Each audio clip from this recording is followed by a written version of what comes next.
close. Now in Streamlabs desktop window and stream button. I think we're live, guys. I think we did it. I switched over from from OBS to Streamlabs. So I think we might actually be live. We'll live 0 hours, group 0 viewers. Oh, yeah, group, guys. group.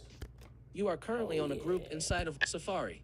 Safari 16 CHILLVIB now in speech chat window reload page speech 65% loaded 0 stepper 0 13 speech value index 0 platform 0 chatter YouTube 0 2 text entry area button. You are current send button text entry area blank. You are current tab overview text entry area T insert E T G testing space 1 2 3 123 exclamation mark. You are currently on a text 2 text entry area blank. You are currently on a text blindfolded proof testing 123 said.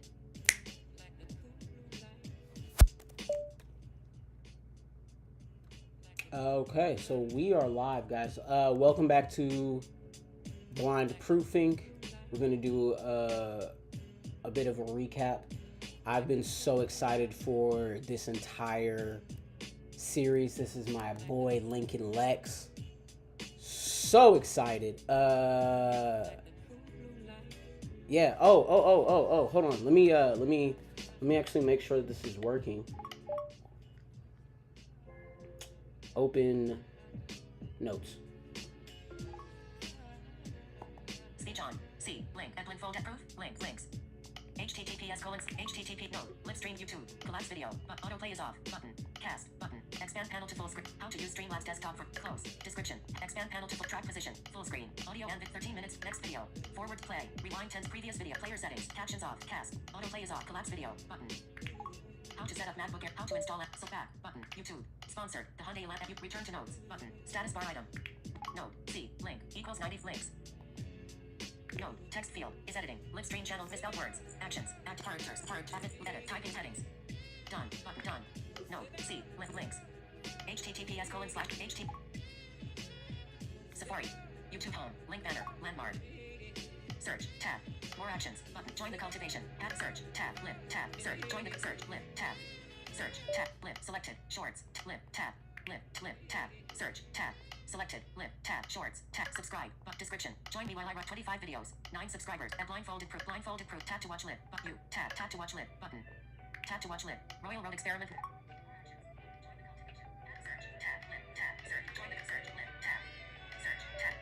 Can you guys hear me? Can you guys see me?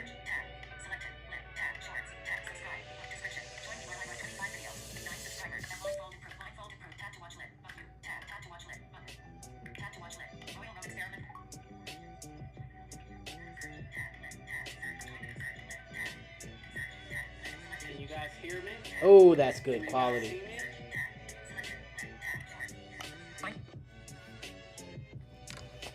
So it looks like we're in here. We are boogieing. Shout out Mystery Man for helping me with my stream. If you guys in the future need help with that kind of stuff, he's there to help. I actually don't know if my pages is up though, so I'm gonna call my fiance. Call Catherine. Calling wifey Catherine Diallo.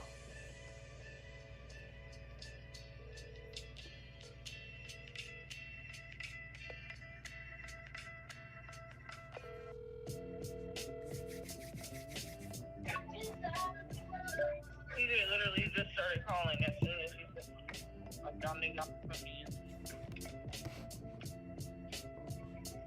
No way. Hello? Hello?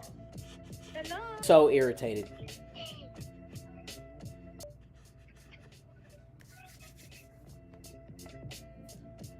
Thank you for checking this out. Ooh.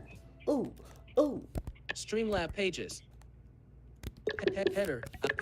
Out of document. One toolbar. Full minimize. Button. Header.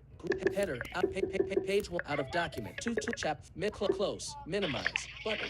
Now in. Untitled. Out of page. Out of to mid close. Close. Well, Minimize. Button. I can see your face a little better. I see your chest. I don't really see your face. I see your lap and your view camera.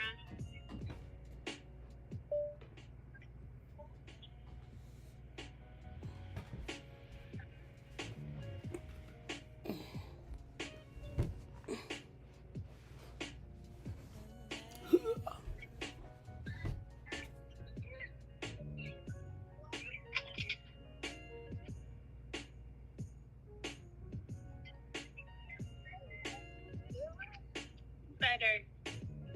Not perfect, but better. Now I just see your mouth. Too high?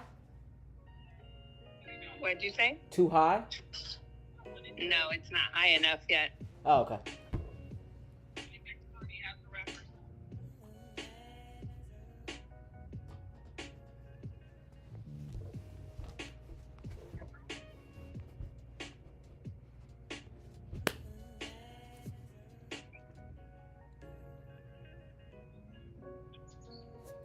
Better. Okay. Better. Okay. Hold on one second. I got one more thing to test. Header. Can you hear the music playing? No.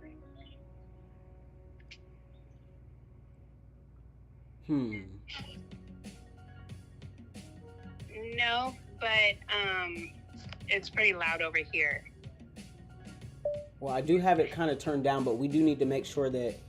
Okay, hold on. Let me just do this. Maybe you'll be Body. able Page to... 3 of 3. Edit text. Let's see if maybe Insertion. you'll be able to hear it, though.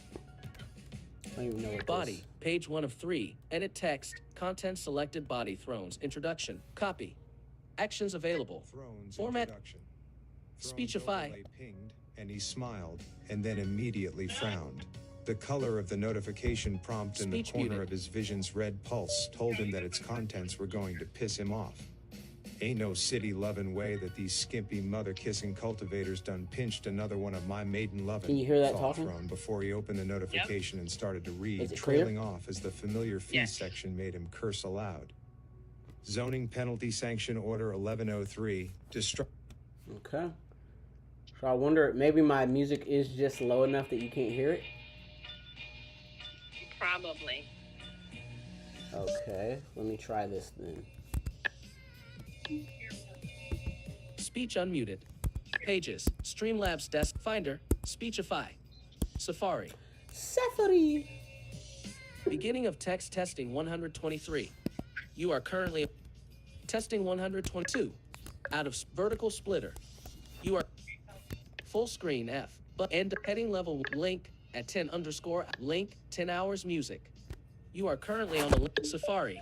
Speech chat window. Now in 16 CHILLV ID link at 10 link 10 hours mute 10 hours subscribe like this dislike the share more at 4 point more dislike end of 48.1 thousand link heading end of full airplay theater mode settings subtitles autoplay is on in this video 10 minutes 48 13% volume 23 43% volume 48 63% volume. In a monaural recording. Can you hear it now, Calvin? Yeah. Coming through YouTube? Perfect. Yeah? Yeah. Oh, wow, baby. And I can actually turn up the music now, too? Oh, God. Can you still hear me perfect? Perfect. Oh, my God. We are live streaming. And I'm so irritated because all it took was one simple change. I love it. Shoot me a comment and that's my final test and I'll know that we're working. Okay. Let me Pages.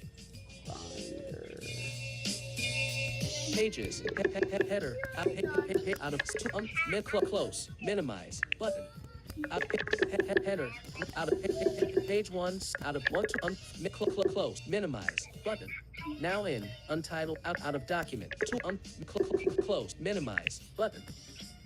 In window, content is empty.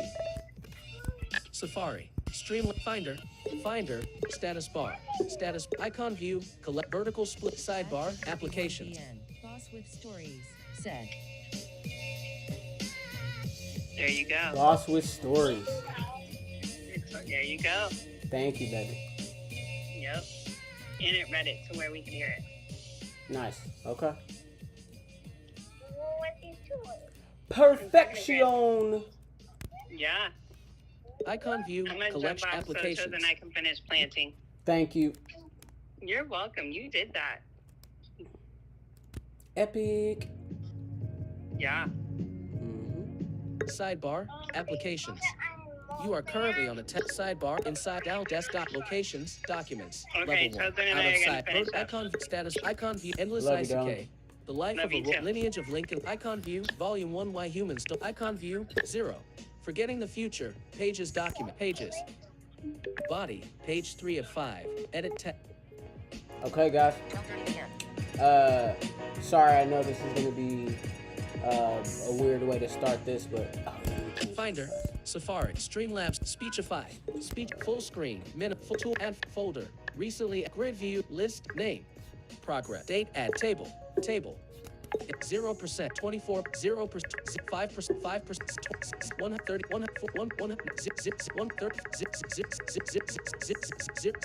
0 out of 10, date added, progress, name, list, image, in list, image, content, out grid view, in grid view, image, out recently added, folder, but add files, toolbar, in tool, search, text, search, gear shape, button, group, window, Speechify, v2.1.13, v2. Speechify.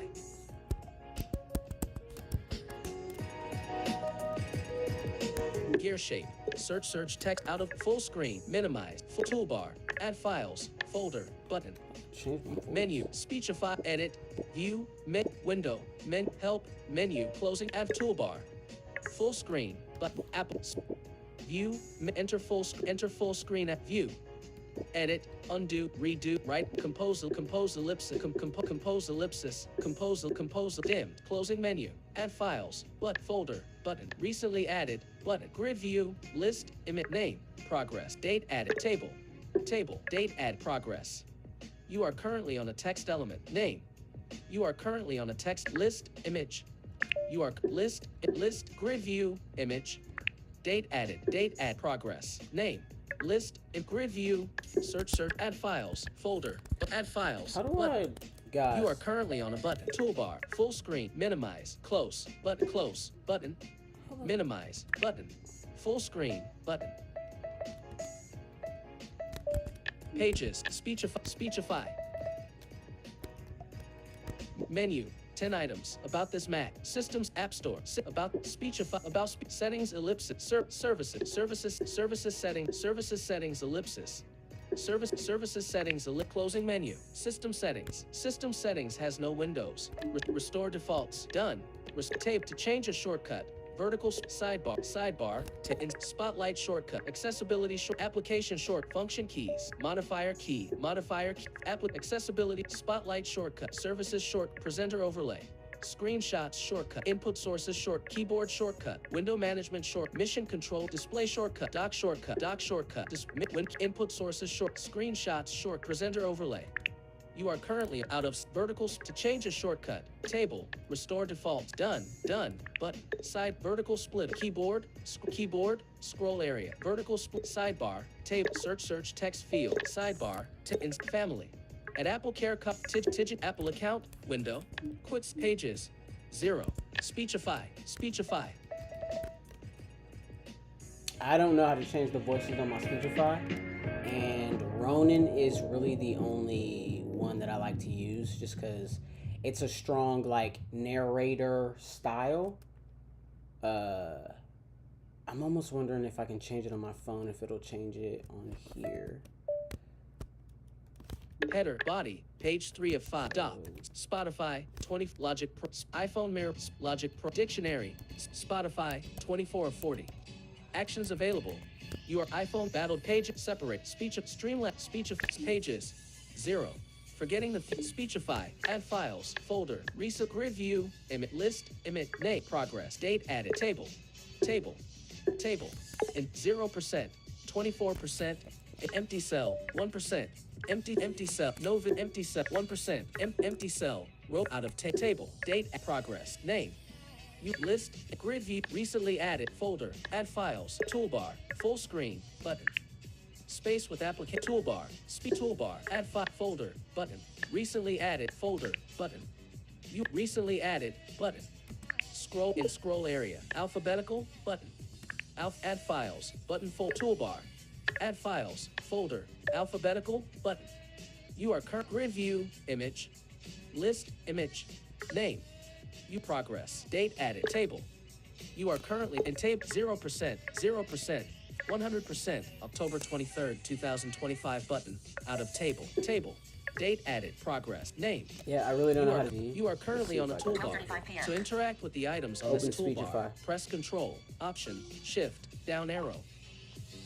AI tab, library, tab, discover, tab, more from red, normal, add document not selected, home, tab, library, tab, 2 of 5, 48 hours, 12 minutes, dynamic library, speechify, logo, generic underscore avatar, library, tab, 2 of 5.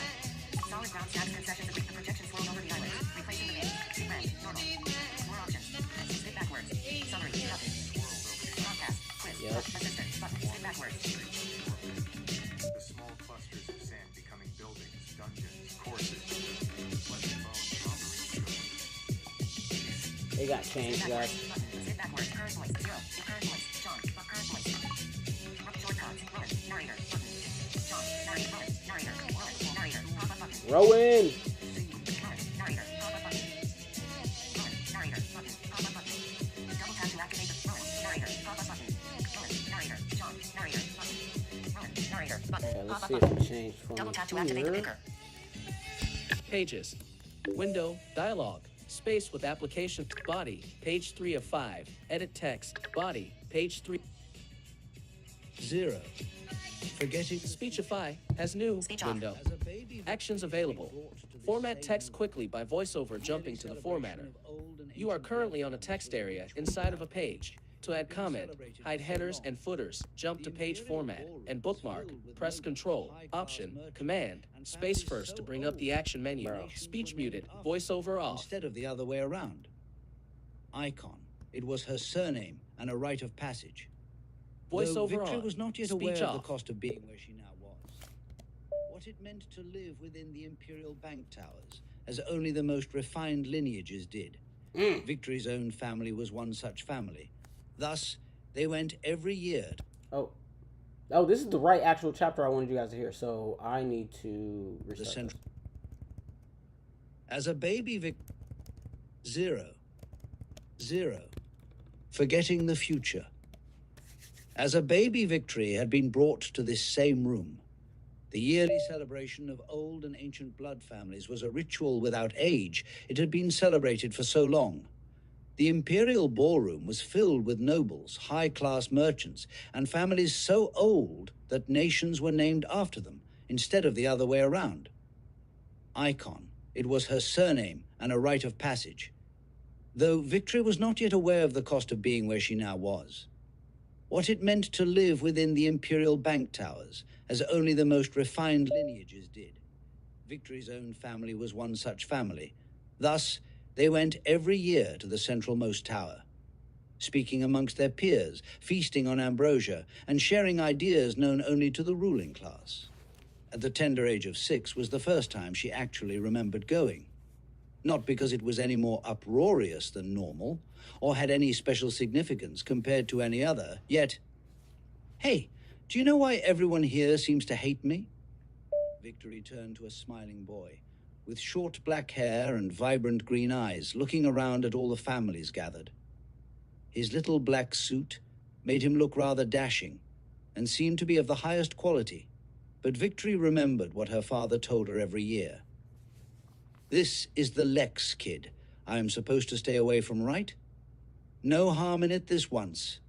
Daddy did say this would be the last year that anyone would ever hear from them anyway, thought the young Victory, even looking around before she nearly whispered. Oh, because your family is known for taboo arts, whatever that means, said Victory. She straightened her back and looked away, being amongst those who were actively told to ignore the Lexx family during the yearly celebrations, many of those she knew even backing away from her at her whisper. An Imperial guides the light. An Imperial owns the cause of the monsters they slay, to become the gods they are meant to be. This is what it is to be a White Diamond Imperial. Rang on repeat even far back as this very memory in her mind with how many times she heard it. Yet, what stuck the most was the slight cackle that escaped the boy before he spoke once more. It scratched at the edges of her nightmares and filled her with chills when she thought back, remembering the laughter and not a single second more of the entire encounter with time. Ha! Thank you for letting me know. This makes a lot more sense to me then.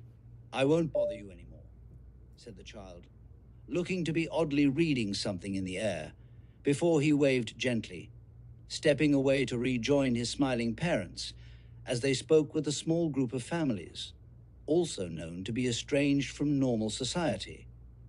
This brief interaction was the first time Victory met Lincoln Lexx, and the last time she would see him for nearly a decade. It wasn't until she got older that more details for the celebration began to stick in her memory, in addition to that one singular moment of cackling laughter. Years of mental distance between meeting the strange boy allowed her to forget him with ease, moving on without remembering important details that would later change her life in numerous ways. The lining up of various children was memorable, and so was having brilliant white cards upon her forehead and chest yearly, as the art displayed on the cards was often picturesque in quality. She was there as many others were to be tested by their families with a single chance. To link with hundreds or thousands of potential matches was astronomically rare, for families had many cards, but due to the laws of majority, could only test a single card on each of their children at this very celebration. Once they were of the age of majority, also known to their society as the age to push for the heavens, they were allowed to be tested by as many cards as a family had access to. Even still, many remained mortal throughout the realm, especially when living without strong family ties. Yet still these cards of considerable power only made its stamp in her mind on her 9th year of life. Her brother managed to unlock something called a loyalty card. Victory had no idea what it did, but her brother's training changed. He was given more lessons and also more opportunities to mingle with other scions of Imperial. This was unfair to her, until she saw her brother lift a horse. Then it became her mission to unlock one of her family's own powerful passive cards. However, she didn't manage to do so for 7 years, because of the multitude of cards her nobility gave her access to. 7 very long years. However, just being given a card and managing to unlock it was simple in comparison of all the steps to forming a complete core.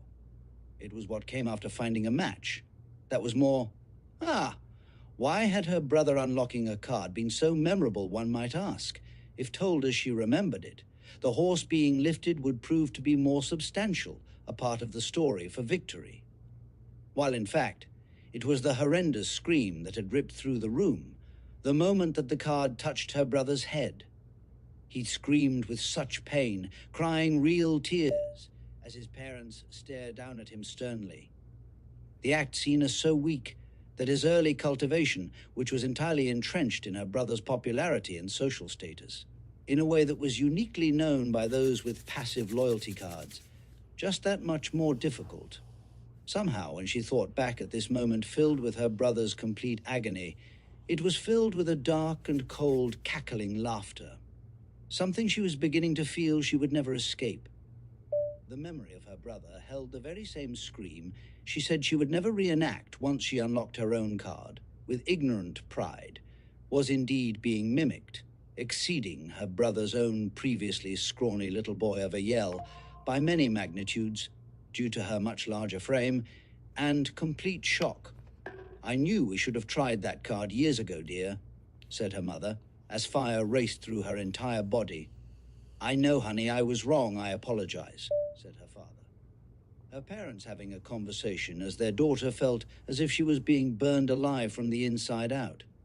Not now, you two. What am I supposed to do now? The pain was so much the entire room was gone. She could see nothing. The feel of her dress had vanished from her grip, and in that instant of terror, the laughter returned. No, no, no, no! Breathe, Victory. The sound ringing in her mind died, and all she knew then was absolute heat, scalding her insides without remorse. It feels like I'm being cooked alive. Well, that is exactly what is happening, my dear, said her father, stopping his statement when Victory assumed his wife glared in his direction. What your father meant to say is that you have triggered the highest rank of card, my dear. It will not only solidify a core of the white diamond rank, it is going to forcibly drag you between every rank from black at the base, through all 3 tiers, and finally manifest as a solidified white diamond core. Victory tried to respond, but only groans of pain came out first. Why didn't you tell me this sooner? We assumed that you would have spoken to your brother about this by now, Victory. And your father has offered you lessons in the ranks since you were learning to walk. Now practice your meditations. You will need them. Don't die, sister. We still need a runt for the ceremony. You know none have met my standards so far. Fuck you, Tank, said Victory, screaming her brother's rank and nickname with as much disrespect as she could muster, while being baked internally. I love you too, Victory. Watch your mouth, young lady. We are in the presence of civilized company, and your foul mouth will not be what is remembered today. By the heavens' will, I forbid it. Victory silenced herself, knowing that certain statements once made by her mother were meant to be as kind a threat as her mother could manage before she snapped. Bloody meditation technique is better than nothing, I guess. Black, the open void is the foundation of all, holds what we have lost and forgotten, only to be wielded by those without the spark we all know as humanity, started Victory, and her mother clenched her hand tightly as the pain grew. Brown is the breath of the physical that gives all life the power to grow. Her mother spoke the words alongside her, softly, and she felt her father grab her hand between the violent surges of sunlight ripping through her frame. Green lifts simple mud and becomes as mighty as stone. Those around her spoke as her vision slowly returned to her, to show her a tornado of various colored lights being pulled from all over the large ballroom they were within. She wasn't the only one to unlock a card that day, and managed to glimpse a few other familiar faces also chanting beside her. Yellow connects nature to all beneath the sky and its storms. The first stage was passed by Victory as her newly forming core broke into the second tier. A wave of physical force pushed those around her back, with the exception of her considerably powerful family members. Orange hold the strength of disasters and bring balance in their destructive elements. Another nearby broke into the second tier, and Victory was able to feel the soft ripple of wind touch her across the room from where it began. Blue embrace the sky and breathe beyond the limits of mortals through their touch of storms. Yes, my dear, that is it, said Victory's mother, smiling down at Victory with her own eccentrically done long tangles of perfectly trimmed diamond blonde hair and her dazzling blue eyes. Features in which Victory had not only inherited, but somehow managed to eclipse in the eyes of many. Purple live within mystery and shadow, twist secrets into arcane power, and grow within chaos. A second boom occurred, this one far more impressive, causing the windows of the room to bow outward slightly. Victory, now able to sense auras intuitively, even without the training most would need to be able to sense core ranks, suddenly felt her expanding mental faculties, receiving far more information than she previously was. Red, rise into the light of the heavens and holy, to guard the above from the darkness of the heretical. Victory found herself able to sit up, slowly letting go of her parents' hands as she stood. Silver, keep the laws of creation and destruction in balance through order and sacrifice. Power entered Victory's voice, and she glanced at her brother, whose genuine smile made her smile even as spoke to all those around her. Gold inherit the blood, might and spirit of the gods to spread the faith of their benevolent blessings. She felt it then, her cord pushing free all energy, but the purest of mana. The feeling of buoyancy suddenly taking her from standing to levitating in a single breath. She is going to pop before they get the interior defensive array up, aren't they? Said her brother, chuckling, practically confirming what Victory already knew. Prob was all that her father managed to get out before the third tier was broken through, and the force of the core limiter being exceeded sent out a shockwave that burst every floor-to-ceiling window in the ballroom. Her mother rolled her eyes, snapping a single finger and causing all the glass and disturbed furniture to be returned to where it had been prior to the explosive wave. Many there shocked at the control being displayed by her mother, as food was pulled from their clothing and returned to the very dishes from which they had been flung from. The windows returned to a perfect gleaming and decorative barrier against the sunlight beyond, and all could feel the new imperial aura flooding the room as Victory finished the mantra of meditation and focus. White Diamond Imperial, live as gods among men, lead the mighty to the stars beyond mortal reaches, and guard all who wish to become powerful from themselves. In her eyes, a book opened its pages, showing Victory everything about herself. This was her book of thoughts, her direct guide to the system and its use. The white book with various colored runes on the front drew her eyes as its pages rustled with potential. Waiting, this book had waited for her to have a core, only limited in its growth by the level of core she managed to harness. Her name across its front as valuable information to her and the future she would lead, runically giving her the name of her unique soul, to not only be explored, but developed further.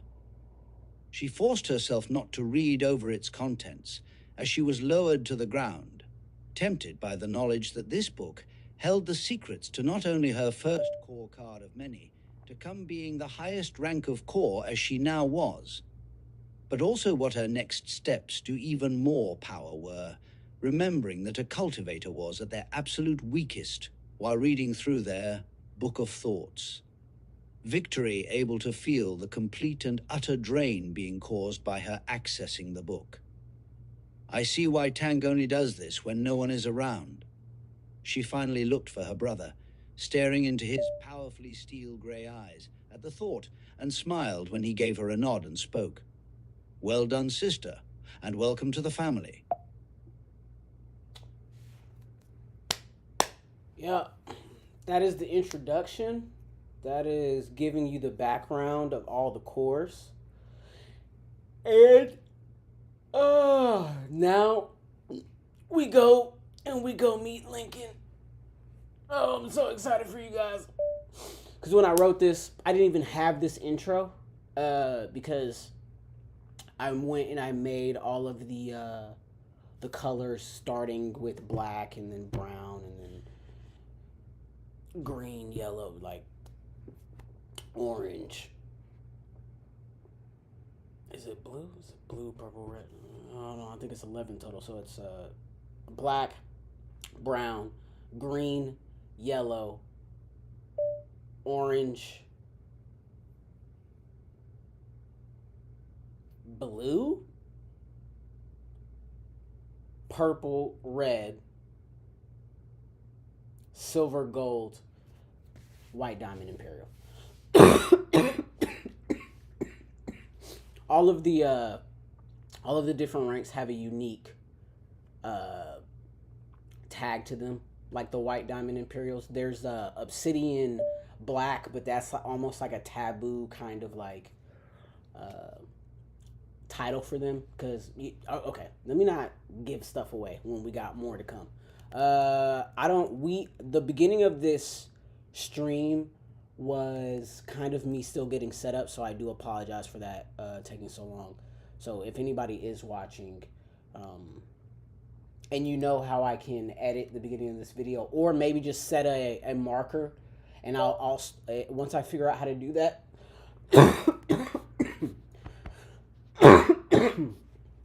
once I figure out how to set markers so that like once people go back to watch these lives, they can just like click past the intro and go straight to the story. I'll do that as well. But yeah, let me let me go ahead and start up this next chapter here. Speech unmuted. Calendar, weather, widget. You are current pages. Pages. 0. Forgetting the few close. Finder. Speech of pages. Finder. Find weather, widget. Voiceover out. Sid Meier's Civilization 6. Now in. Volume 1 Why Humans Don't Get Rest. Status bar. Icon view. 6. 0. 1. Oppression pages. Pages. Body. Page 1 of 3. Edit text. Content selected. Body 1. 1. Oppression pages. Window. Actions avail. Copy. Speech muted. 1. Oppression. The person who launders money for greed is simple, while the individuals daring enough to launder people for the growth of all is majestic in their impurity. Unknown master of lost arts. Burn it down. The words were chanted over and over again. A sentiment of shared rage for the financial powers known as the Imperial Bank was felt by not only the poor, but even the wealthy. Burn it down, yelled the young man, jumping up and down in a mosh pit of his fellow street runners. His long black curls unwashed, his green eyes sunken from hunger, and his somehow still brilliantly white smile beaming as his excitement built. Why was this young mortal teen roaring his frustrations in the depths of a mob larger than ancient music festivals? Because his delinquency knew no bounds. He bumped into those much larger than him and was bounced around inside the chaos, surprising many as his small and lanky frame managed to move many of them. He didn't look in their directions when this happened, nor did they look at him, allowing the youngster to scream alongside them, all completely unbothered. The grip of the picket sign in his hands was non-existent, making him fill his hands with splinters as he lifted the large and heavy sign with everything he had. He didn't care about the same ideals held by those around him, nor did he share the beliefs of the merchants and nobles that too rioted at the edges of the massive crowd. Not even did he secretly hope for the riches held within the massive complex before the group. All he knew in that moment was the sensation that raced through his chest as he roared. The sound of those around him equally vexed and unleashing the fury within, as well as the sensation of the wood that ripped into his hands. This was his baseline, and had been since he was 6. His eyes shone brightly, reflected across their surface the Imperial Bank itself. Burn them down. The complex of buildings was refined to unparalleled levels. The obsidian structures were polished to perfection, somehow impossibly shimmering between a peerless white and black as they drifted aerially, the towers themselves a legacy passed down from times before recorded history. Of the 8 towers spinning around an even larger 9th, only the central-most tower was supported by pure diamond pillars. This 9th tower was not only the largest amongst them, but also was affixed to the earth below, unmoving unlike its lesser brethren. A brilliant shimmering dome enclosed the entire complex and was surrounded on all sides by both the rich and the poor, as the 1% sat within, waiting and watching. At least they had been. Screams could be heard in the distance, but not by those lost in the mosh pit, chanting their wanting destruction for all who reigned. "Look out!" yelled someone beside him, everyone there turning their heads to see the hovering Humvee darting toward them at unforgiving speeds as gunfire rang out from mana-based weaponry. The shots sounding more like artillery fire than simple machine gun rounds. His ears attached to the foreign sound, and his eyes narrowed as he turned his head suddenly. What in the fuck? Even before he could hone in on the scattering of feet that tried to scamper away, or the sounds of bodies dropping, as gunfire rained all around him, shocking him into a state of unmoving panic at the worst possible time, he too was fired upon. The fiery bullet lanced through him and took him off his feet all at once. He landed atop others, both dead or dying, not truly even knowing what had happened or why. Just that he grew cold, something he'd never felt before suffering from an unknown congenital insensitivity to sensations of soft touch or changes in heat. Well, ain't that interesting? Even before he could consider what may be happening to him, one of the soldiers still firing from the nearest Humvee stepped free of the hovering armored vehicle and snapped the butt of his rifle into the side of his head, knocking him out completely. Tyrone stood over the odd kid, wondering why the safety features of his rifle hadn't stopped him from firing on the bleeding black-haired child. He raised his weapon toward the line of captured children and pulled the trigger. Light lanced out, and a surge of stunning electricity danced through the line of underaged kids and teenagers. So why the fuck did it misfire on this kid? The man's muttered question went unanswered, causing him to glance over his shoulder toward the lineup of his squadron.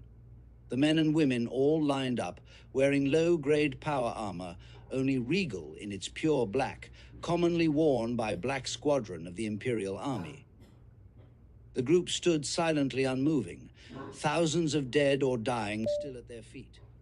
Yet not a drop of blood touched the pure black armor worn by the 10 before him. The magical battle suits far too technologically advanced to not have impeccable cleaning features. Even us being clean is more of a priority for those fucking lunatics in there than the lives of the people that make them rich, spat Tyrone mentally, forcing himself not to look toward the towers in the distance. Anyone know why this kid is bleeding out in front of me? Something don't seem right with this. At first there was silence, until his 11th stepped forward, as proud a runt as any before herself. All who stood there lucky to have survived and grown as they had. Tyrone cursed mentally, thinking of his hidden flask in that moment, taking a deep breath as he clenched the fist of both his hands tightly. He nodded to his runt, and she spoke up. The shorter woman the last in line, and not a surprise to Tyrone as to who may have the answer to his question with how good at compiling information as his runt was. Our guns don't misfire, sir. Either he was already labeled for death, or he somehow has a class coin on a culling list, sir, which is more than likely the more plausible of the two. They too have class coins, said his runt, gesturing toward the still twitching teenagers that had been captured during the riot. The young woman with an 11 artfully painted across her black chest plate in a dark green stepped back into line at Tyrone's nod. Tyrone took off his helmet, holding the demonic mask with more tech inside it than some countries held in their interiors built within, sighing, and then letting his dreadlocks free as he took a deep breath. He groaned, trying not to cough as he caught a whiff of the smell already building around him. Pack him up with the others. If he survives the ride back, take him to medical. Maybe Feast can do something for him. If not, dump him. I'm coming. Hold on.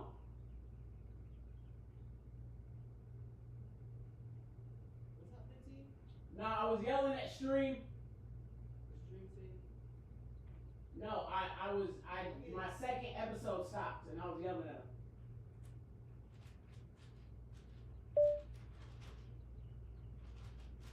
Un momento, por favor.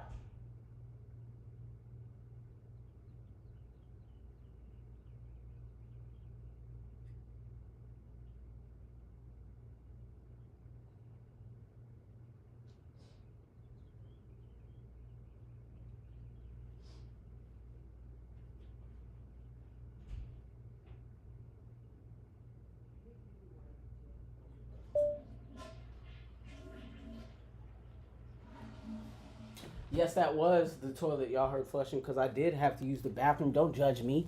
All right, next scene. Okay, so we got Lincoln. How y'all feel about him so far? Hey, Saber. How y'all feel about him so far? Because really, Speech unmuted. behind Sovereign, Lincoln is my favorite written character. And most of you all know who Sovereign is if you are readers of my Endless Isekai series. But the new Sovereign from Ending Endless, he's almost like my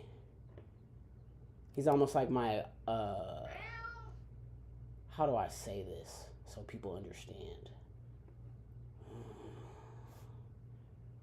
If I can put it in a comic book reference, Sovereign, my character's name in Endless Isekai is Arson Omni.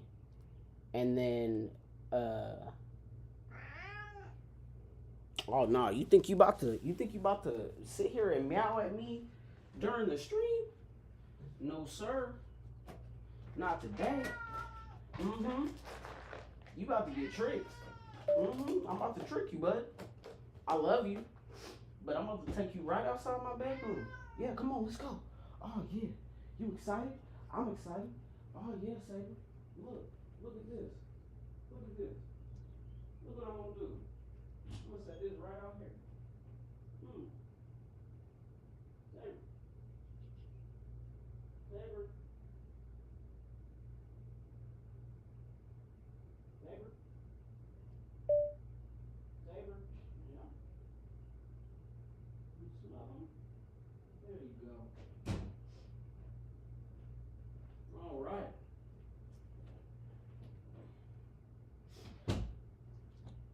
Okay, so my character's name is Arson Omni. But his mother in the first series renames him Sovereign. Excuse me. Sovereign Arson Omni. So Ending Endless is a alternate universe, like slow progressionist version of my series, where instead of it being like these fast-paced thrill rides in each book, it's pretty much like the true lit RPG purist progressionist fantasy version of it. So a lot of people who know my characters and my writing style probably expect a certain thing and are going to get a lot of different love for Lincoln, because he was the character that I used to practice not using so much exposition and telling a story through the action of the story itself. So, as an example, that would be like me describing to you a character's habits through their history by saying things like, Andrea was the type to go to the library. She'd visited the library every day for the last 10 years. Instead of actually writing, when Andrea walked to the library today, her first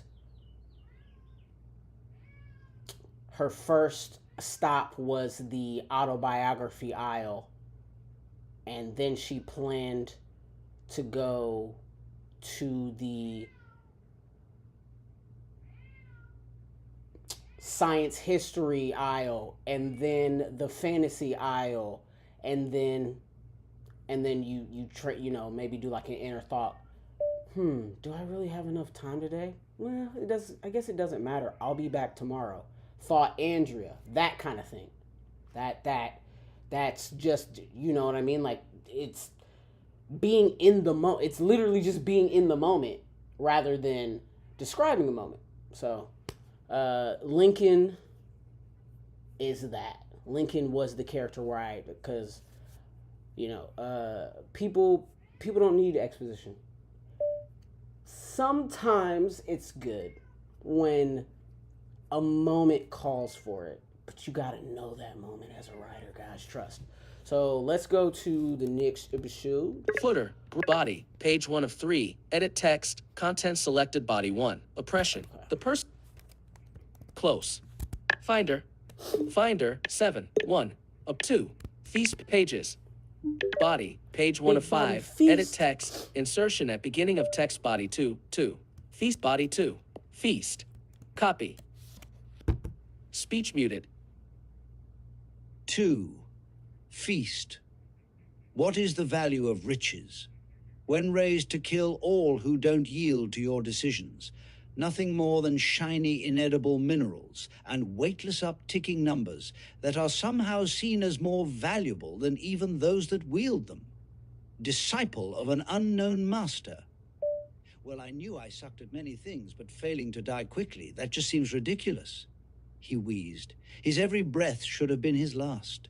Yet the sound of voices speaking nearby to him as he struggled for oxygen kept his mind awake. Since he'd woken up, he'd been stabbed with a needle so large that he could both feel it enter and exit his chest, stabbing through apparently visible muscle layers below his skin, revealed by a gunshot wound of all things. Never been shot before. Definitely believed it would have happened long ago, if I'm being honest with myself, thought the young man, feeling an odd vibration building near his heart. You are a fucking idiot, boss. Honestly, though, could have been a really good snag, especially with the holidays coming up, said a man with laughter in his voice. Yeah, how the fuck could I have known that the kid was blind? He was in the middle of that shit show out there with the rest. I swear I felt like I saw that same kid staring at the towers. Yeah, keep your eyes open, and they can barely tell in most situations, thought the young man, chuckling mentally. Blind or not, he survived a ride back, bled all over the place, and didn't have an immediate rejection to the nanobots. He's definitely far from normal. Most that receive their first injection have violent seizures, myself included. That definitely is the man that kicked me with his boot to see if I was alive. But wait, what? What had he said earlier? Out there? Does that mean I'm inside the towers? He did have a class, said the other man. Fucking technomancer. Can you believe it? His affinity is shit being purely death-aligned, but wow. You would have gotten a huge fucking payday for this kid, if he wasn't bleeding out all over the place, I mean. But for sure, and he is below the age of assignment too. Must be one of the 1%ers kids, maybe. You know how the story goes. They test the A-class coin on him at birth, it worked. But then they found out later, he's blind, who knows, said the more unfamiliar voice. From what he managed to overhear during his rough trip, he was able to make a lot of assumptions, all of which were being confirmed by the conversation being had between the obvious friends. Before he passed out from blood loss, he drank in the conversations being had by the Black Squadron as they traveled to what may be the interior of the towers of Imperial. His abusive kicker was some sort of captain and deeply respected by his squadron. I wonder if this new guy is also a part of Black Squadron. Yeah, if I don't get caught, I may be a trillionaire after I made the sale. Trillion ain't much, but it's more than I've ever known. One that apparently doesn't like to play by the same rules as his peers, maybe, he thought, trying to dismiss the slightly diminishing opinion of the captain as the man spoke of his potential sale, feeling as trying to decipher the mystery of the people around him was far less important than listening in. Patience, right. That is what the grannies say, right. My time will come. I just need to be patient. Ah, you're kidding, right? The sound of tapping and a few swooshing swipes of hands through the air, and the captain began to read, ignoring the outburst at his potential wealth. Age 16, class, technomancer, affinity, death, coin profession, infrastructure architect. What the fuck is that? Asked the captain, reading information about him, the young man incapable of knowing how, until they spoke further, reminding him of the... If you notice, infrastructure architect is another profession from the previous Lincoln. So, sorry. My yesterday series is Cornerstone Coins, and I started writing that series just before I got challenged to do this. So, they were both named Lincoln. We're changing the previous Lincoln's name to Trent.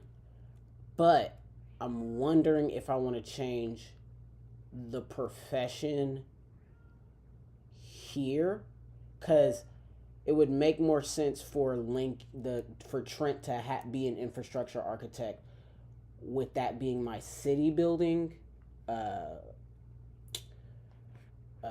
my city building story. So and since it's all my universe anyway, it doesn't really matter. I can have them both have the class, and that be the tying effect, and then the ripple of that would actually be really cool, because I don't know if anybody, again, if you are watching this and you do read my other stuff, you might know that Arson has an ever-changing like class section. The older he grows, it just keeps flickering and changing. So he might end up becoming an infrastructure architect, and that's like the unifying factor of all these characters. Who knows? I don't know, because I'm gonna write all these different characters, and then there's gonna be 3 characters that hold the pinnacle at any one point in time, and that's your dragon, your phoenix, and your dragon phoenix. Those 3, and then but we don't know who they are at any point in time, and then we don't know who they are at every point in time. Sometimes we know who they are, but that position could change if they lose, gain power, whatever is happening in the universe at the time, right? And then we have another group, a larger group that those 3 are a part of, called, maybe the Endless 7, working title working, we'll get there, that I pull from all of these different all of these different places in my universe that I'm writing, and they're almost like, they're like my cross-dimensional, I want to say, Justice League. I guess that's the best way of describing it. Yeah. So we're gonna boogie.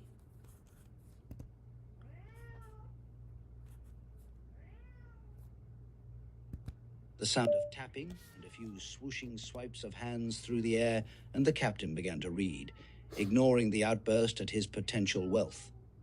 Age 16, class, technomancer, affinity, death, coin profession, infrastructure architect.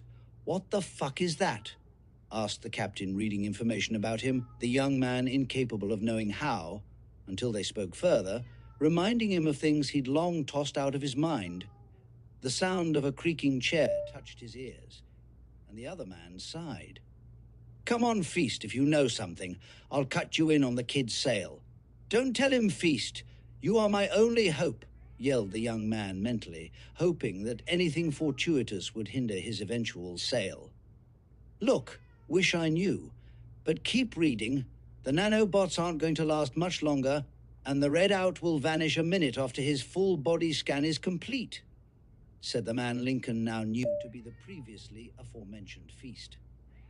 He continued to breathe slowly, trying to forge the illusion of sleep, not knowing that most normally slept with their eyes closed, entirely unlike he did. Stupid low-grade bullshit. They aren't even going to close the hole in his chest properly, are they? Probably not. Now hurry up and let me finish reading the bloody report my damn self. You tell 'em, Feast. I too want to know more about the amazing me. Legacy system breaker, said the captain, as he walked closer to where he now lay, feigning sleep, before the man paused. The sound of the man's rustling hair letting him know exactly where the captain was standing. Yeah, sure you want to sell him. I don't know, Ty. This kid might be worth keeping. At the worst, you could throw him in the pit with the other kids being tested to join the Imperial Guard tomorrow morning. We only have a small window left before the witching hour. You said it yourself. He was thriving in the middle of chaos. Yeah, he's blind. But if he even makes it as the runt of this new litter, he'd sell for even more. Or make for an interesting disciple. And you're right. S not like Black Squadron gets the pick of the litter. The chair creaked again, and Lincoln assumed there was an exchange of non-verbals. He knew this was common to those around him, but exactly how they were important for shared understanding had long lost their value to him. A shared glance, a smirk, or even a face of impending violence all meant nothing to. But you said his affinity is shit, and you're right, I don't see how technology and the death affinities elements would ever work. Yes, but keep reading, though.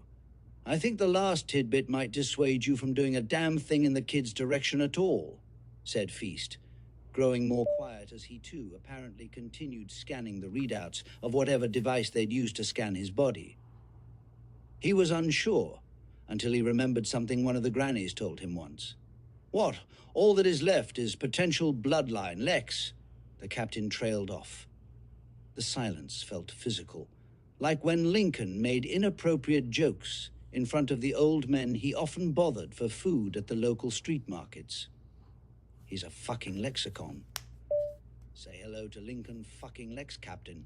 Orphan son of the Black Heretic, born 16 years ago on the day of his grandparents' execution and disappearance of his own parents and him. Execution. A beeping sound chimed through the area they were in, letting him know just how big the space was.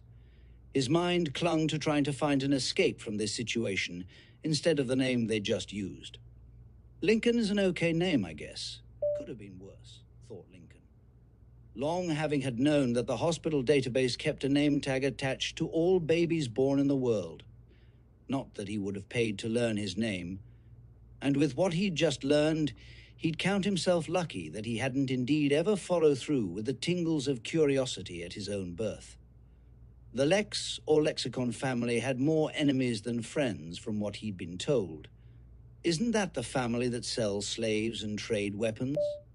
No bloody way I'm a Lexx, though, really. Everyone hates those fuckers. Everyone hates us. Ugh. I don't want to walk around having to say that all the fucking time. Then he had a thought, wondering if he should push for this pit. That didn't sound like a fun place. He had no clue what a pit was, nor why he would have to be thrown or tossed in. Could he just walk into the pit instead if he was more cooperative? He hoped so. Then the strangest thing Lincoln had ever experienced occurred, and he had to force down a gasp. Within his eternal darkness now sat 3 boxes, one red, the centermost, white, and the last gold. Each was scrolled with a flourishing text, the first 2 with golden text, while the golden box contained both white and red text, all as beautiful in design as any painting held in museums and private collections across the world. Yet Lincoln only had one thought. Damn, I wish I could read. Only for his thought to be answered by the voice of an extremely old woman, similar to the grannies and merchant wives that often did laugh at his terrible jokes at the local markets, subjecting their husbands to feed the boy, based on something they called charisma.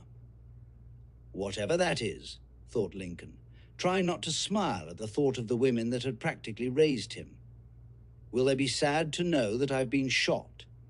Turning on accompanied text to voice functions, would you like to change the voice used?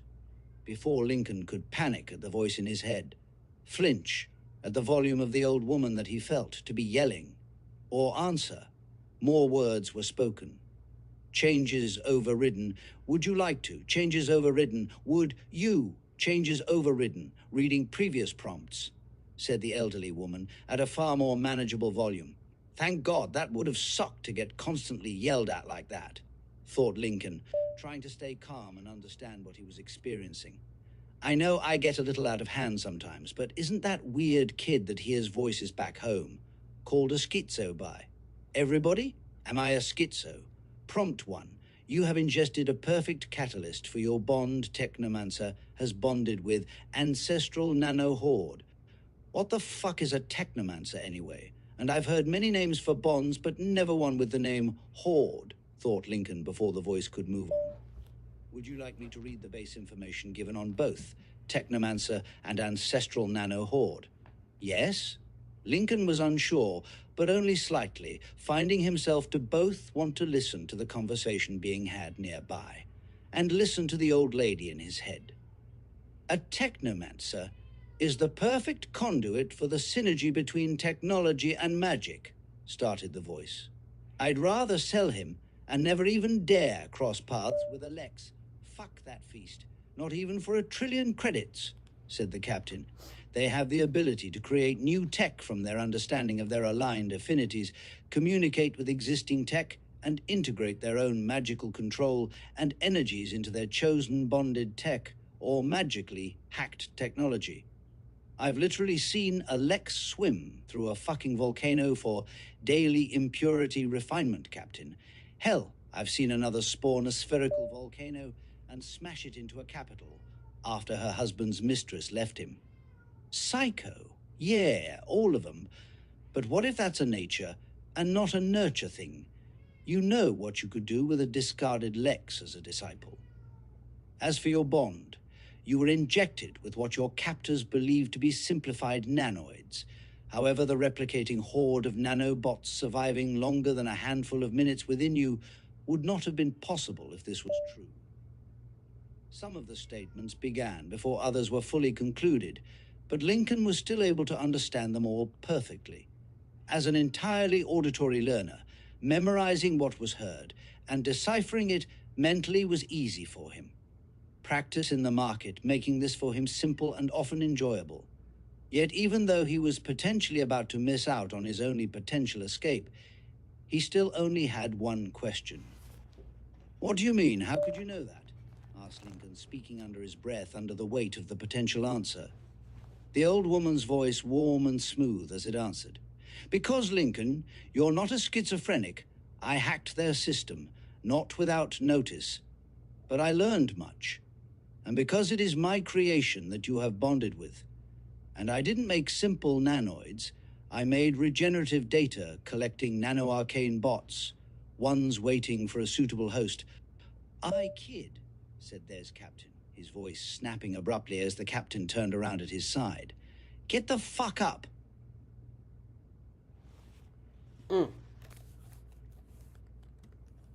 So we're about to introduce a couple new characters.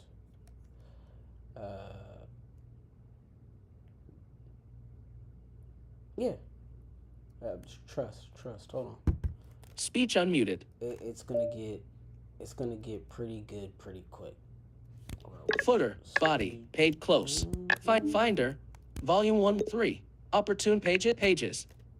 Body, page 1 of 3. Edit text, content selected body 3. 3. Opportune pages, window.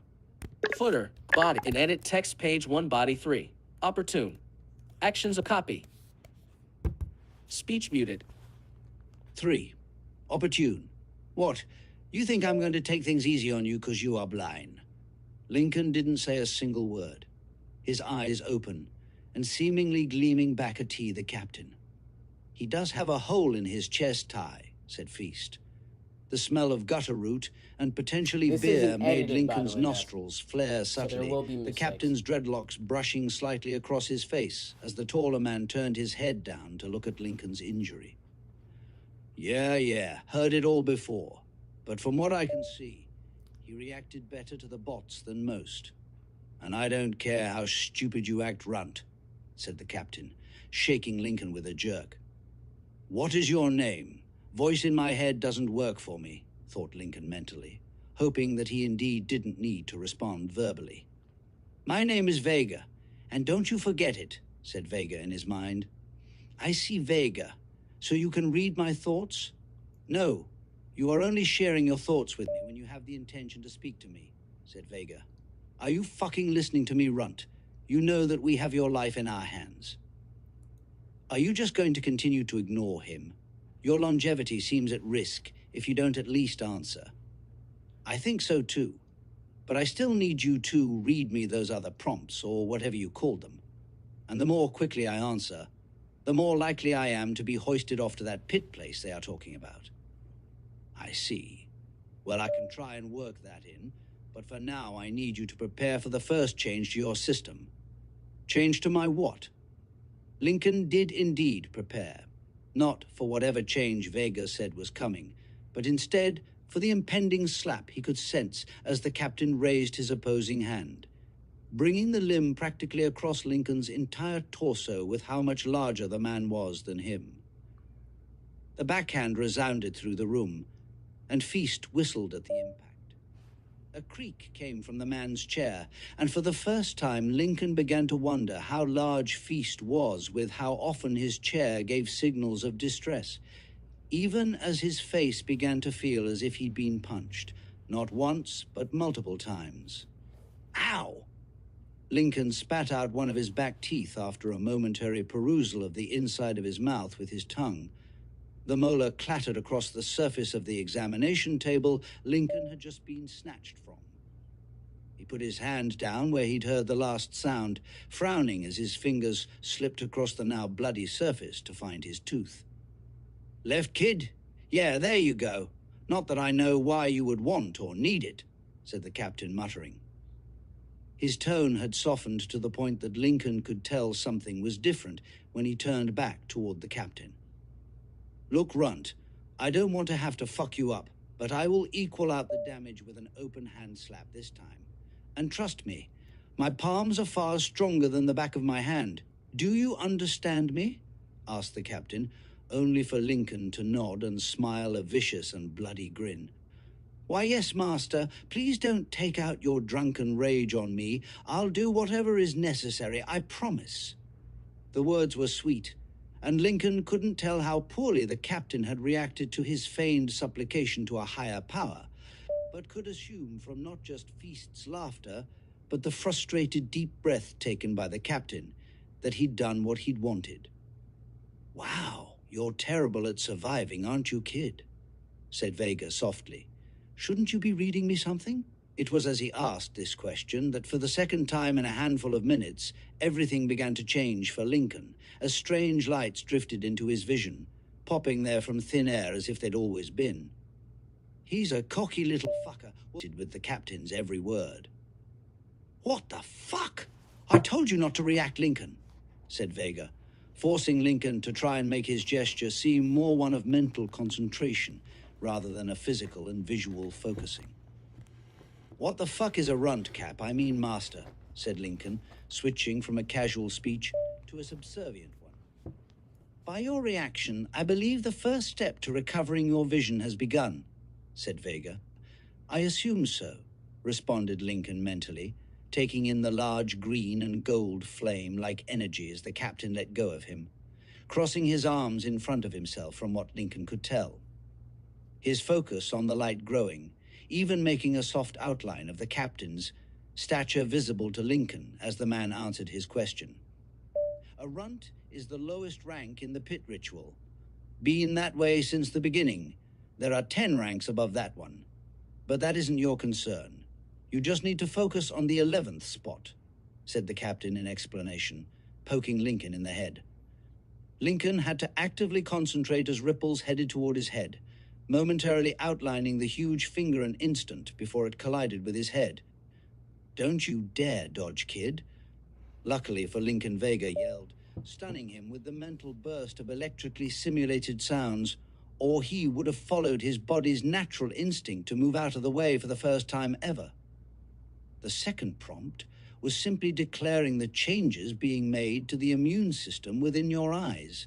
So I will ignore that and move on to the juicy stuff. We will have time to explore what your newly developing eyes will be capable of later. And if I do that, you won't sell me? He asked the question, not truly caring of the answer. He also didn't care what Vega said. He wanted to know immediately what his eyes would be capable of. He hadn't seen anything since he was 6. Not that I even remember much of that time, thought Lincoln personally as both the captain and Vega started to speak at once. "You have been given a forgotten legacy, which is impressive. Trust me when I say this, not even my siblings and I had them, and we formed our own pantheon." "Ah, so you aren't completely stupid. You were obviously listening, so let me give it to you straight, Runt. Your legacy is system breaker. For some, this would be trivial and lackluster, but for you, this will be incredible, as you will not be limited in your options for growth. If you managed to be in the final 11 of the sacrificial pit ritual, I'll more than likely not be able to sell you with the same ease as I could now, which which is far more risky than just selling your risky ass off now, even as damaged goods as you now are. Lincoln nodded as Vega apologized, feeling unable to wait, inevitably speaking over the captain, and though he had many questions, one rang above all else. Not what an immune system was, not what the lights in his vision were, and not even how special his apparent legacy was. No, his question was fixed at the forefront of his mind, suppressing all other thoughts. Fuck, you mean sacrificial ritual?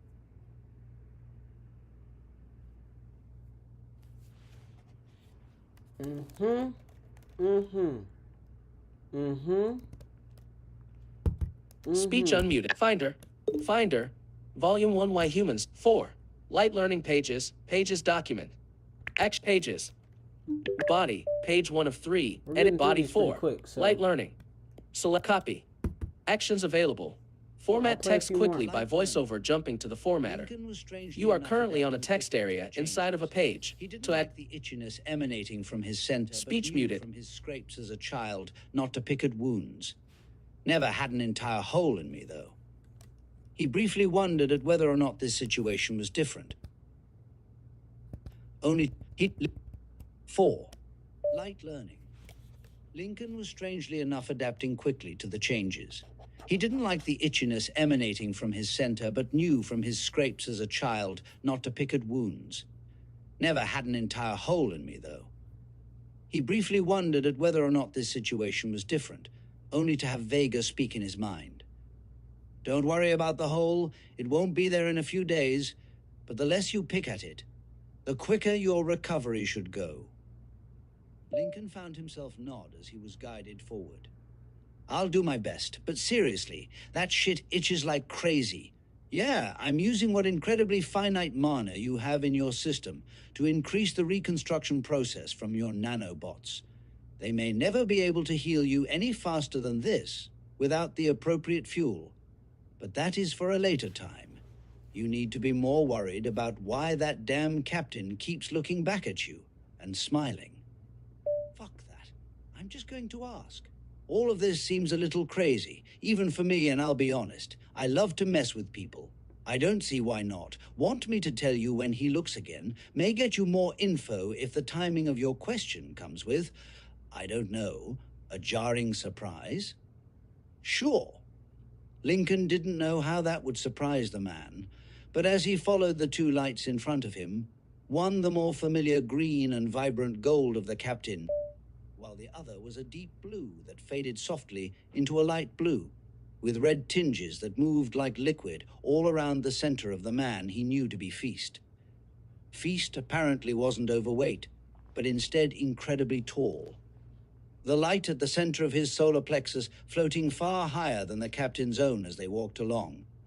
Lincoln was blown away by seeing such colors again after so long, almost believing them to be made up from his imagination. He'd even reminded what the names of the various colors that made up Feast's core. Aura, maybe. He hadn't gotten a direct answer from Vega on exactly what he was looking at. He's about to turn back again, kid. Go for it, Link. He nearly asked about the nickname mentally, but didn't want to miss his opportunity to speak up. Why do you keep looking at me like that? You that excited to get me killed. I guess what they say about the Imperial color squadrons is true. All fucking crazy from black at the bottom, all the way up to the Imperial diamonds at the top. The question felt more statement, but Lincoln found himself genuinely interested in its answer. What was known to him, and by those on the street alongside him, and even the lower class of Imperial, were all only subjected to dark rumors and glorified announcements made by the Imperial news broadcasters themselves. The captain froze, and a moment after so did Feast. Lincoln too stopped, feeling the captain lean in. "Runt, are you really blind?" asked the captain softly. Lincoln nodded. "So why did you just stop as we did? We are trained Imperials. I know our footsteps don't make noise. So why did you just stop?" The vibrant ripples that became more easily discernible as Lincoln focused managed to frame the leaning captain's upper torso and large grin. "Fear," said Lincoln simply. "Explain," said Feast, the other man taking a step closer to Lincoln, the teenager only then able to notice the lack of sound that came from both the men's steps. "Fuck, this is already becoming too much. Yeah, explain. You don't have a cane, you don't have AI eyeballs, or even the more cheap glasses. I mean, some of the others gathered by the squadrons even still had basic phones and tablets, while you have nothing. So what does fear have to do with you knowing how to move around so well?" Lincoln sighed. "Well, Master, I would never assume that you were too stupid to understand being in complete darkness and asking a question of those supposedly around and not receiving an answer." Feast bursted into laughter. "Kid's got you there, Captain," said Feast, chuckling. "No, he doesn't, you idiot," said the captain, and a slight thud was heard before Feast cursed in pain. "Son of a—" "Watch it. I'll let my mother know what you just said, and good luck getting an invite to the dinner of fall after that." "Sir, yes, sir." "What kind of threat was that? Who cares about the dinner of fall? Isn't that where rich people get fat and talk about what they're thankful for? Yes, Link, formerly Thanksgiving, this celebration of genocide has long been distorted beyond what it once was." Lincoln forced down any reactions, adding to the growing list of questions that he planned to ask Vega if he managed to survive long enough. "Anyway, let's not act like you didn't just ask. Why are you looking at me like that? Explain that away." Lincoln smiled, already having an answer. "Your hair keeps making noise. I assume it's long. It touched me when you were explaining being a runt, which I still don't truly understand the meaning of honestly." Both men stayed silent, only for Feast to curse underneath his breath before speaking up. "Yeah, he's a fucking Lexx for sure." "Agreed," cut in the captain. "I can tell he's partly telling the truth, but which part is hard to discern," finished the captain, Lincoln able to tell more of the captain's movements than Feast's own, the captain looking over to the other man. "Something is being omitted. If we weren't already planning on throwing him into a massive labyrinthian hole already, I'd be interested in knowing what exactly, but oh well," said Feast playfully. "Fucking hasn't even been an hour, and I'm already being compared to that family. Ugh, thought Lincoln. He pushed the thought aside, able to tell that Feast had been looking at him at first, and then the captain, with how different they were all in height, Feast's voice literally changing direction with each turn of the man's large head. A runt is the 11th team member of every squadron, normally a scout or healer, and sometimes even an assassin or information gatherer. They are known as runts because of their lack of obvious internal power. Like yourself, all of the colored squadrons have a runt, from black, which we are hoping you may manage to achieve, blind or not, going up from there in core ranks, to brown, green, yellow, orange, blue, purple, red, silver, gold, and white diamond. I would tell you all the minerals associated with each, but for now, understand the differences in power. Feast tried to move on, turning to continue forward, but Lincoln spoke up again. Can a core have multiple colors? Or should I ask, why would a core have multiple colors? Both the men froze. He watched the captain freeze as the ripples stopped moving, while Feast, he assumed, stopped moving because of the man's lack of reaction. Think I went too far with that question? Yeah, Link. A kid off the street wouldn't know about core potential, said Vega in his mind. Core potential is, started Feast, but the captain rose a hand, stopping the man from speaking. The captain turned his head and shook it in Feast's direction. Come, we have no time for this. We need to throw him into our bunch and get ready for the next raid, said the captain, turning to face back down what Lincoln was assuming was an incredibly massive hallway. As his footsteps echoed in ways that showed a lack of turns or rooms being passed, Lincoln let the two men walk forward, not moving until the pair glanced back at him. By the father, come the fuck on, runt. We don't have time for this. Lincoln strode forward, not trying to grin, but failing. Is there anything you can tell me that may help? Kind of feel as if I'm being set up for failure. said Lincoln, falling back into stride with the two men. Find a weapon. Hell, make one if you need one. If you can manage to find a strong leader, follow them to stay alive. Don't enter any of the portals. Instance dungeons are for the silver, gold, and white diamonds. Find the black corridor and make sure you're on the 11th platform in 31 days. Other than that, do you remember the roles Feast described? Yes, sir, said Lincoln, for the first time leaving the antagonistic tones from his speech. If he is going to help me, the least I can do is be a little respectful. Find which role you fit the best, and grow as much as you can as fast as you can. Squadron training starts in 37 days. You say that to the kid like you really think he'll stay alive, not going to tell him to stay clear of the higher ranks. No, that won't help him grow. We didn't get that luxury, and I'm sure he won't either. I'd rather him die facing down a white diamond than come back a pure sneak. Black and red have enough of those. Lincoln knew what the roles of a healer was from the local healers of low core rank that often visited the slums in attempts to grow their abilities. Information gatherer seemed simple enough to understand too. Scouts were common on the streets, often hired by gangs or local law enforcement, but he had no clue what a sneak was, so assumed that is what an assassin was. He himself had been hired as an occasional scout by a local gang near to the abandoned building he slept in, but had a feeling that his lack of vision would make this a more difficult role, making him think more about how both information gathering and being an assassin worked. Vega, do you know what an assassin is? Yes, I was killed by one. I will admit that she was a rather powerful assassin, but she still managed it.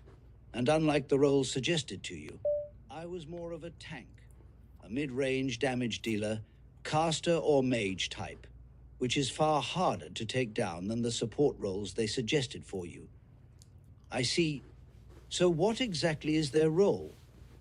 They kill from the cover of dark and night, often stabbing their unknowing targets from angles unseen, favor teleportation and invisibility, as well as short blades and speed-based combat.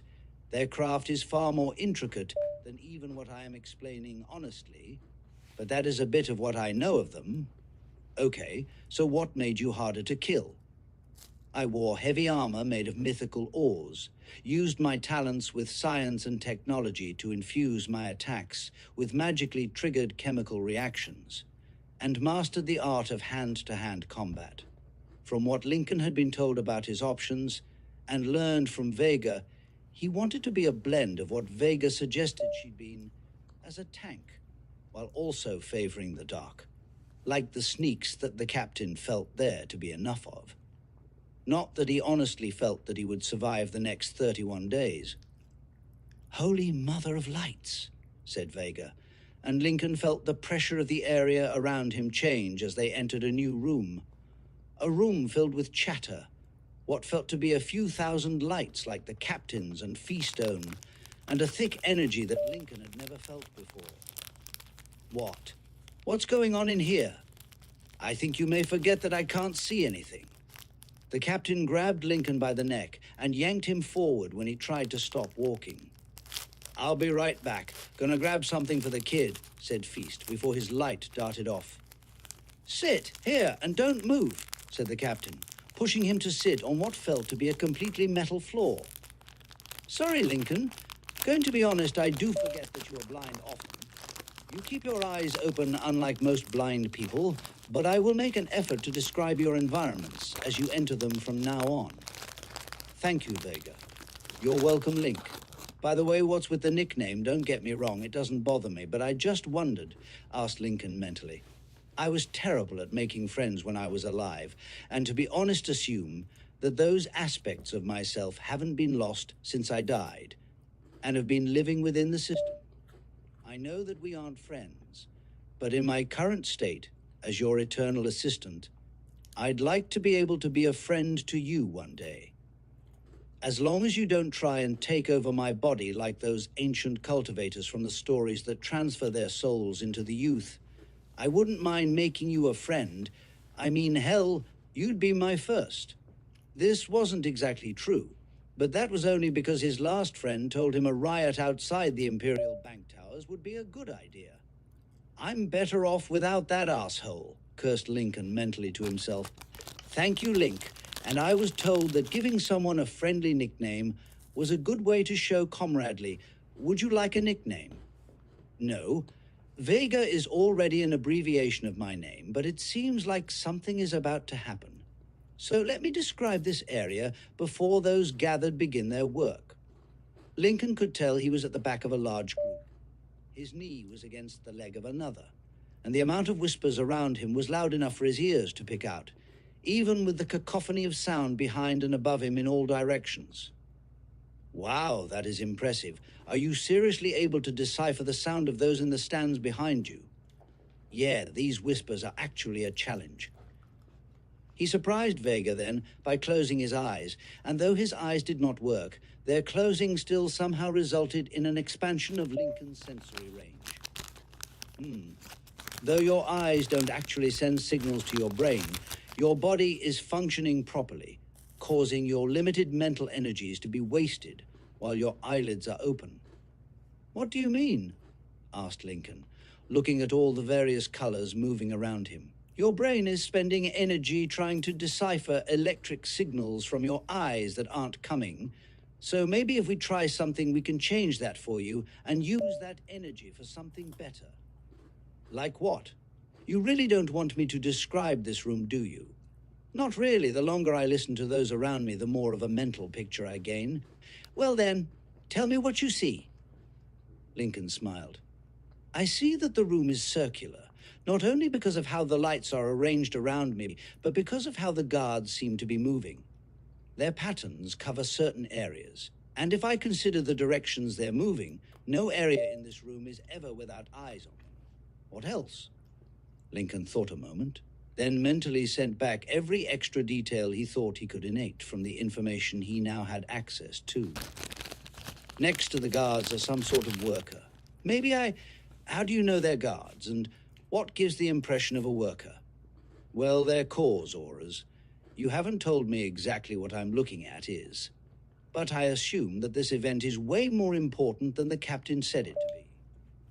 He and Feast spoke casually. But that is probably because they already survived whatever this is already, and because of the captain, thought Lincoln, mentally collecting his thoughts for a moment.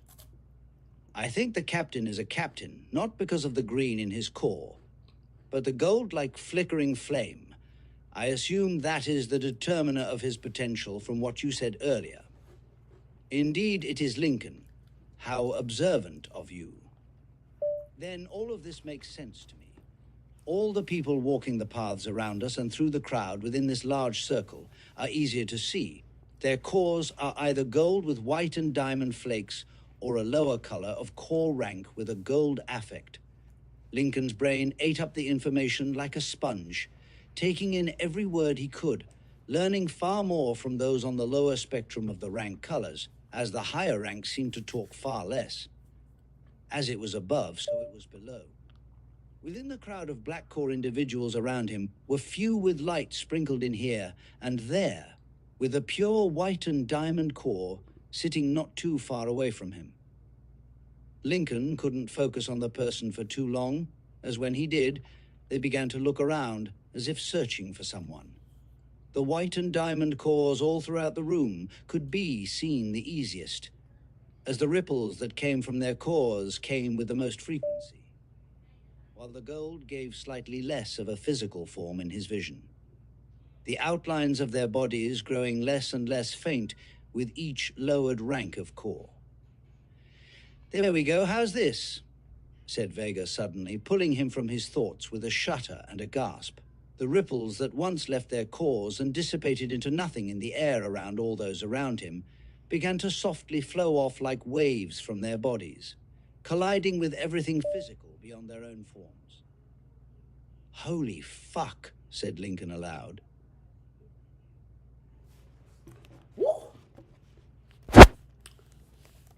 Oh, cliffhangers. Shoot, I wonder how long I've been streaming.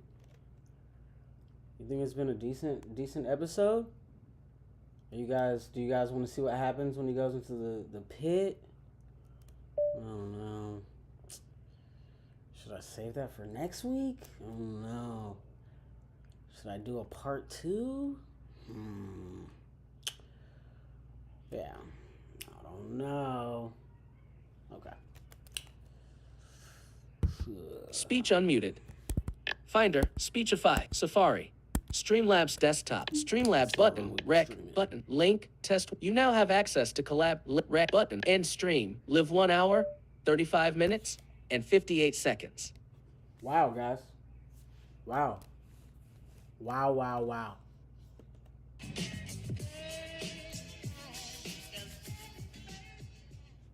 Wow. Hour and 35, just like that. Okay. I think I'm gonna end stream here today because I gotta go get a birthday present for my best friend's daughter's birthday, and I'm gonna stop by Delaware on the way to wherever we're going. I think we're supposed to go to some sort of jump place where you jump around like Sky Zone but different. I think there's more there to do. So thank you for watching. Now that my stream works and I can use it without it shutting down, I'm going to stream every day, guys. And I might actually be back to play more episodes for Lineage of Lincoln, Lexx. Because if I can get the catch-up done, I can try to start writing the 55,000 words for the contest going on RoyalRoad right now. So, alright guys. Thank you for being amazing. Thank you for checking out my content, and I hope you guys enjoy. Come visit me every day.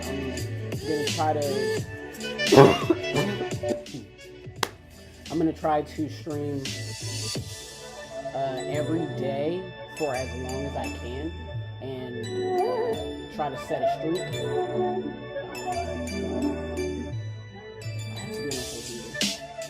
Oh, okay, so I am not streaming on Twitch, but I'm trying to get my channel out there enough that I can do the multicasting on YouTube for 2 reasons. One, my son's a streamer, and I want to show him how good it is to get your channel out there in different ways. So I'm going to show him some stuff that I use to get my last 50,000 subscribers on my other YouTube channel. So,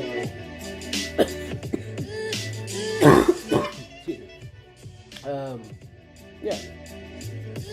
If you guys want, check out all the other content that we made for the characters, for Endless Isekai, and other stories that I write on Epistemic Library on YouTube. Epistemic Library. That's all it is.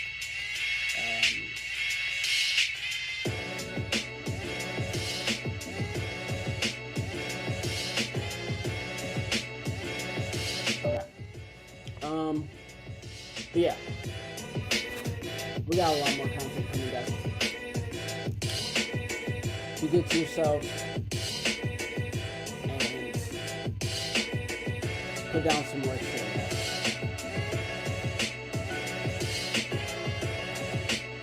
I love you, my fellow cultivators, and I hope you had a great time watching this. We got more chapters coming either later today